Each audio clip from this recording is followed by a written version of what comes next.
Hi, and welcome back to Thone Psalms Nibbles, number 110, A View of Messiah.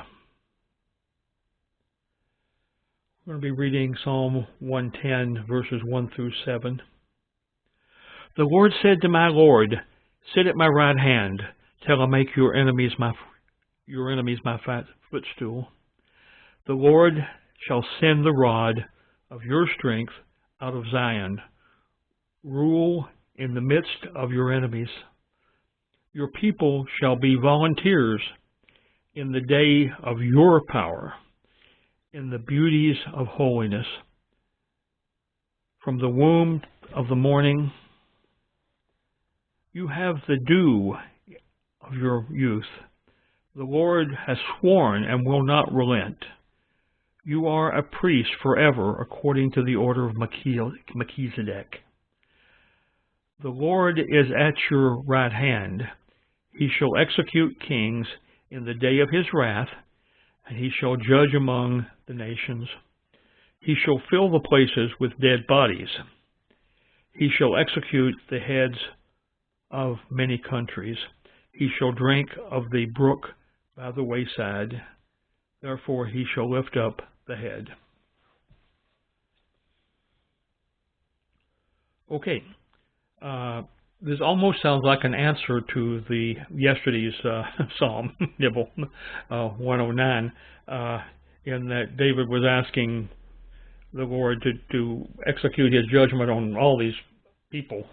And now it's talking about that the Lord is going to do that. But you have to understand the situation. Messiah throughout time is sort of the title here. Why is this in the Bible? It demonstrates some of the key roles of Messiah. Communications. He was, is, and will be Messiah. That the Messiah isn't a person who's going to be created either supernaturally by God or naturally by the union of a man and a woman. He was, he is, and he will be Messiah. Application to my life. Did you know that this is the single most quoted chapter of the Old Testament in the New Testament? Especially verses 1 and 4. Parts of those verses are quoted at least 30 times in the New Testament. It is quoted in Matthew when Jesus was proving his deity to the Pharisees. It is quoted 10 times in Hebrews.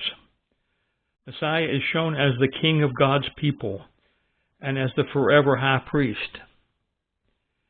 He is also shown as the future victor over his enemies when he transforms from the Lamb of God, his blood being the pathway to salvation, into the line of Judah, when he defeats his enemies and establishes his kingship and priesthood forever.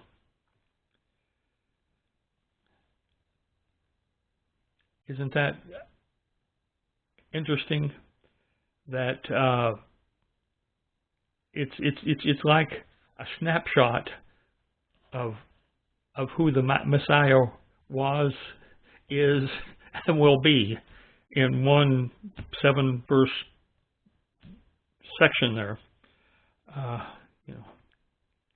And that's why it's quoted so often in the New Testament. It's one of those very important prophecies about who Messiah was. And my personal response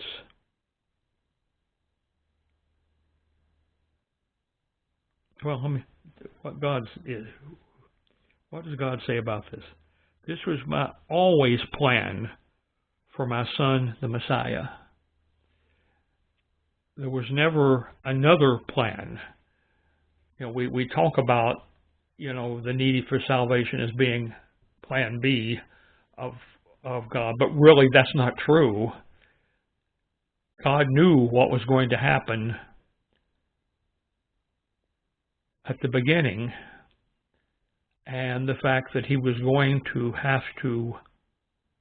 have a plan of salvation. And so therefore this is not plan B, this is God's plan. He knew what was going to happen, and so he instituted this plan from before time. That's what was going to happen. A personal response is, Lord, thank you for knowing what will be needed and establishing it as so. And that's really what this means, that this isn't plan B. This is the plan of how men can be saved, they can be in heaven, and they can live in a paradise kind of situation, both here on earth for 1,000 years in the millennial reign, and then also in the new earth. And that has always been the plan, and that's what we have to be very careful with in saying that God didn't know something and he had to change his mind or something, because that is not being omnipotent, omniscient, and all those other alms. He always knew, and so that's what we love. One of the many things we love about him. We'll talk to you next.